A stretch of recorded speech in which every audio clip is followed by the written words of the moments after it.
Bonjour à tous et à toutes.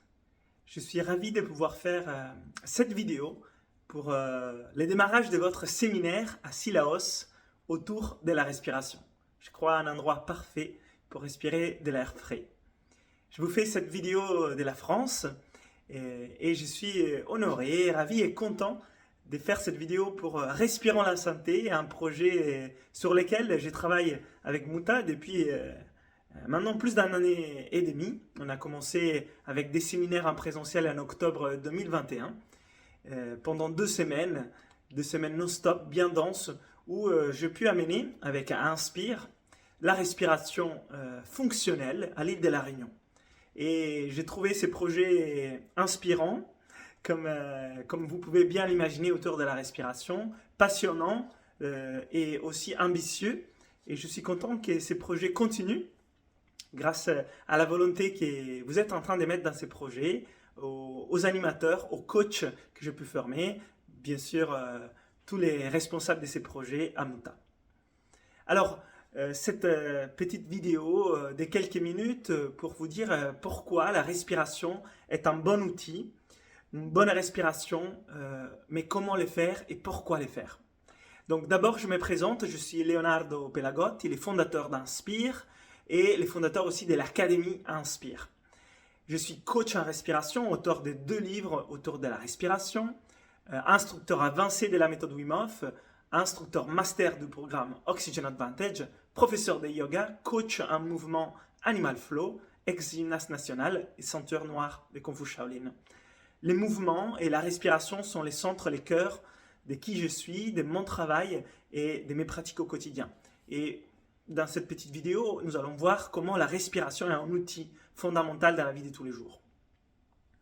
D'abord, un constat que j'ai pu faire grâce aussi à mes mentors qui sont partout dans le monde, c'est que la science a constaté, et nous les experts en respiration aussi, que l'homme respire moins bien qu'avant.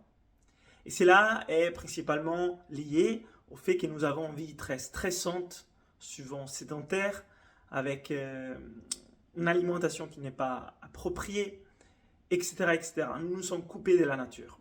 Donc notre respiration a évolué dans le temps pour essayer de nous équilibrer et nous aider à faire ce que nous lui demandons de faire au corps. Mais cela a causé un déséquilibre. Et aujourd'hui, le constat, c'est que 9 personnes sur 10 ont une mauvaise respiration, ne respirent pas bien. C'est ce qu'on appelle la respiration dysfonctionnelle. 9 sur 10, c'est très grand. Dans les temps, cette percentuelle, qui avant était inférieure, ce pourcentage, a augmenté. Et s'il y a 100, 200 ans, dans les textes de médecine, il y avait une petite partie de personnes qui avaient des problèmes respiratoires, aujourd'hui, il y a de plus en plus de personnes qui ont des problèmes respiratoires, qui ne respirent pas de façon efficace. Et la crise sanitaire récente, qui était autour des voies respiratoires, nous a aussi rappelé ces problèmes. Nous voyons une hyperventilation chronique de part des personnes dans la vie de tous les jours. Ça veut dire que nous respirons trop, comme nous mangeons trop, nous respirons trop aussi. Et nous voyons une respiration qui est rapide, superficielle, par la bouche, et qui cause encore plus de stress, créant un loop, un cercle négatif qui se soutient, stress, respiration dysfonctionnelle, stress, etc. Nous avons donc besoin de casser ces cercles vicieux et créer un cercle vertueux par des exercices de respiration, par l'introduction de la respiration fonctionnelle, par la prise de conscience d'un bon geste respiratoire. Parce que certes, nous respirons tous les jours, mais peut-être nous ne les faisons pas de façon correcte. Peut-être nous ne sommes pas au courant que nous faisons des erreurs. Et c'est la même chose dans les mouvements. Certes, nous bougeons tous les jours, mais est-ce que nous faisons vraiment du mouvement utile à notre corps? Est-ce que c'est suffisant en quantité? Et c'est pareil que manger. Certes, nous mangeons tous les jours, mais est-ce que nous mangeons bien? C'est dont nous avons besoin, avec la juste quantité, etc. Donc la respiration fait partie de ces outils, de ces piliers fondamentaux à la santé, à la vitalité et en prévention. Alors bien sûr, d'autres sont importants aussi. L'alimentation, les mouvements, la gestion du stress, les liens avec la nature, les émotions, etc., etc. Donc qu'est-ce qu'est une bonne respiration? Une bonne respiration est une respiration qui est faite par les nez d'abord. Les nez, c'est notre organe de la respiration avec les poumons et les muscles de la respiration, c'est les diaphragmes. Le nez est pour respirer, la bouche est pour manger. Sur cela, il n'y a pas de doute. Donc une bonne respiration est faite par le nez. Une bonne respiration est une respiration qui est lente, profonde, donc en utilisant bien les diaphragmes, les muscles de la respiration, ça veut dire au niveau ventral, une respiration rythmique, avec une légère pause après l'expiration, avec une expiration généralement qui est un peu plus longue que l'inspiration. Et ça impose des apnées inconscientes par ici par-là, sans trop de bâillements, sans trop de soupirs, sans avoir une respiration sifflante qui fait du bruit, très visible, lourde. La respiration est donc un outil fondamental parce que c'est notre première alimentation. Encore avant que manger et boire, nous devons respirer. L'homme ne peut pas vivre longtemps sans respirer. Il peut vivre plusieurs semaines sans manger, plusieurs jours sans boire, mais juste quelques minutes sans respirer. Et l'oxygène est vraiment notre première alimentation au niveau des cellules qui ont besoin de cet oxygène pour vivre et nous faire vivre. C'est un outil de prévention santé, des performances physiques, des performances mentales, d'énergie, de vitalité, de bien-être, de bonheur.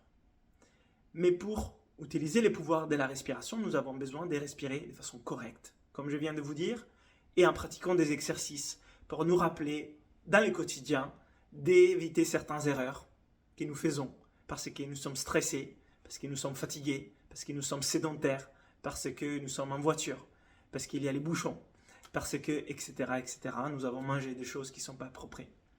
Ces erreurs à éviter sont donc, par exemple, avoir une respiration haute, très rapide, respirer par la bouche, c'est crispé, être tout crispé, ou alors avoir beaucoup de soupirs, beaucoup de bâillements. Cela, ce sont des dysfonctionnements respiratoires. Donc la prise de conscience d'une bonne respiration passe aussi par l'observation de comment nous sommes en train de respirer dans la journée et l'application de certaines techniques que je suis sûr que vous allez pratiquer dans ces séminaires, comme je peux apprendre au coach à l'île de la Réunion et que je vais continuer à faire et accompagner. La respiration peut vous aider à gérer votre stress, comme nous avons vu pendant les ateliers que nous avons fait en octobre 21 à l'île de la Réunion, de façon efficace et rapide en quelques minutes. Peut vous aider aussi à travailler sur les sommeils et la régénération du corps pour éviter la dégénération physique, les maladies chroniques liées à l'inflammation, au manque d'oxygénation et donc à l'hypoxie cellulaire. Peut aussi aider au contrôle glycémique, à la prévention du diabète. On a vu aussi ça dans les ateliers à l'île de la Réunion en octobre 2021. Une bonne respiration, c'est aussi important pour les cœurs et pour les systèmes cardiovasculaires et éviter l'hypertension. Une des causes majeures des problèmes de santé dans le monde aujourd'hui sont les maladies liées au cœur. Et la respiration est au cœur du cœur parce que les rythmes cardiaques dépendent de votre rythme respiratoire et votre mouvement du diaphragme aide le mouvement du cœur qui fait pomper les sangs dans les corps. Donc la respiration, ce n'est pas juste une simple histoire de prendre de l'air et de faire sortir de l'air. La respiration, c'est aussi un rythme vital pour nos processus biologiques dans les corps qui vont du battement du cœur jusqu'à la digestion, à la régénération au sommeil, au système immunitaire, etc. La respiration est bien sûr un outil indispensable à tout sportif.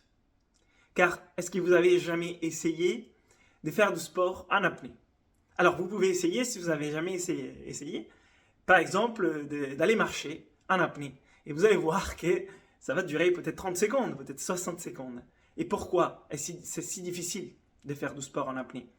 Parce que si vous bougez vos tissus, vos muscles, vos cellules ont besoin d'oxygène pour faire ce qu'on appelle production d'énergie aérobique avec de l'oxygène. Si vous n'avez pas la respiration, vous n'avez pas d'oxygène assez rapidement, vous allez aller en anaérobie, ce qui est une filière assez inefficace. Ça produit du lactate, de la fatigue musculaire, de l'acidité et finalement, on ne peut pas durer longtemps. Donc pour tout sportif, que ce soit en compétition ou juste dans la vie de tous les jours pour le plaisir et être bien respirer, c'est fondamental pour bien faire du sport et du mouvement. Et aujourd'hui, les études scientifiques nous ont montré que toutes les personnes qui n'ont pas une bonne respiration ont du mal à bien bouger leur corps. Et ils ont plus de chances de se blesser, de créer de l'inflammation et de ne pas durer dans les mouvements.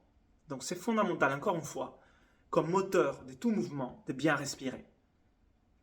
Si on respire bien, on peut augmenter nos performances physiques, dans tout ce qui est aérobie, cardio, la marche, la course, les vélos, les trails. Ou alors, nos performances anaérobiques pour tout ce qui est effort, haute intensité, des sprints, l'apnée, la préparation physique générale, etc. Donc, c'est normal que si nous ne respirons pas correctement, parce que nous n'utilisons pas toute notre capacité pulmonaire, nous n'utilisons pas notre diaphragme, nous ne savons pas conditionner l'air dans les nez par température, humidité, et nous allons dans ce qu'on appelle des hyperventilations pendant les sports, ou alors on manque d'oxygénation. Ça peut même créer des l'asthme d'effort. On peut se sentir bloqué, ça peut brûler, ça peut faire mal, on peut avoir un essoufflement rapide et douloureux. Et donc on n'aura pas envie de faire du sport. On ne pourra pas marcher dans les sentiers des montagnes, faire de la randonnée, de la marche, qui est une pratique vraiment positive. Donc nous avons besoin de bien respirer pour pouvoir profiter aussi de ces activités en nature, se régénérer et pratiquer les sports. Et j'ai accompagné personnellement les équipes olympiques françaises, les meilleurs champions du monde dans des sports comme les trails, la course, les vélos, le rugby, le foot, la natation, etc. Et tout le monde m'a témoigné de l'importance fondamentale de ces outils, de ces techniques que je leur ai appris, à la fois pour la performance physique, mais aussi pour la gestion de leur mental et de leur stress. Et ça, c'est aussi important d'avoir en tête. Dans la vie de tous les jours, la respiration peut nous aider à gérer les pics des stress du quotidien, au travail, mais aussi la concentration, la durée des concentrations dans la journée. Éviter un brouillard mental, qu'on n'a pas après des repas copieux, mais qu'on peut avoir aussi parce qu'on ne respire pas correctement. Et donc, on crée du brouillard dans notre système nerveux. Enfin, la respiration peut nous aider aussi à mieux dormir. Et bien respirer pendant la nuit est aussi fondamental que bien respirer pendant le jour. Parce que si votre respiration n'est pas bonne pendant la nuit, votre qualité de sommeil sera moindre. Et donc, vous allez moins vous régénérer. Dans les temps, cela va générer une dégénérescence de vos compétences physiques et mentales, avec un vieillissement précoce et des maladies chroniques précoces. Donc enfin, je pense que vous avez compris que la respiration est quelque chose d'assez important pour nous, même si nous respirons tous les jours. Et comment le faire est déterminant pour la qualité de notre vie et la réussite de nos projets. Enfin, la respiration est aussi un outil qui est tout le temps avec nous. Il est certes invisible, pas très concret, mais il est gratuit, il est avec nous. Et donc ça serait dommage de ne pas utiliser cet outil, qui est un allié, dans la vie de tous les jours, simplement par méconnaissance de ces principes ou ignorance de ces principes. Et encore trop souvent, on ne parle pas des respirations dans les milieux médicaux, dans les milieux sportifs, dans les milieux du travail. Et c'est justement avec des projets comme l'Inspire Academy, que je suis en train de créer en France en ce moment, et l'accompagnement des coachs Mouta à La Réunion, des respirations Oxygen Advantage, et les projets Respirons la santé, que nous pouvons sensibiliser les restes des personnes qui ne connaissent pas au monde de la respiration et en leur donnant de grands bienfaits. Et c'est là, j'ai eu des témoignages des centaines, sinon des milliers de personnes pendant les dernières années, comme quoi la respiration, ça les a vraiment aidés. Des fois, on dit, ça a changé ma vie. Je ne veux pas exagérer, peut-être des fois on dit, ouais, c'est trop. Mais en fait, certaines personnes, ils ont véritablement changé leur vie grâce à des outils aussi simples qu'est respirer. Des fois, on n'a pas besoin des choses très difficiles. Pour Respirons la santé, à Mouta, je vois un avenir positif et prospère. Je vais continuer à accompagner les réseaux des coachs, à être en lien avec tous les acteurs dans ces beaux projets, avec Inspire et l'Inspire Academy, et aussi bien sûr les techniques des respirations proprement dites, que ce soit l'Oxygen Advantage, la méthode Wim Hof ou les techniques que moi-même j'ai mis au point dans le monde de la respiration. Ces réseaux des coachs qui est formé, continue à se former et qui continuera à se former avec moi, permettra de sensibiliser le plus grand nombre des Réunionnais. Et je suis sûr que dans quelques années, peut-être La Réunion sera le département de France avec le plus de personnes sensibilisées à la respiration parce qu'il y a vraiment un effort conscient et déterminé d'utiliser la respiration comme outil. Et moi, je vais le faire dans toute la France, la métropole, mais bien sûr aussi en Europe parce que je travaille aussi beaucoup en Italie. Donc voilà ce que je voulais partager avec vous aujourd'hui. Je vous souhaite un très bon séminaire autour de la respiration. Je reste disponible pour pouvoir vous accompagner et vous guider dans ce monde avec mon expérience qui reste humble mais utile pour ce type de projet. Et je vous dis bonne respiration, à bientôt. Ciao.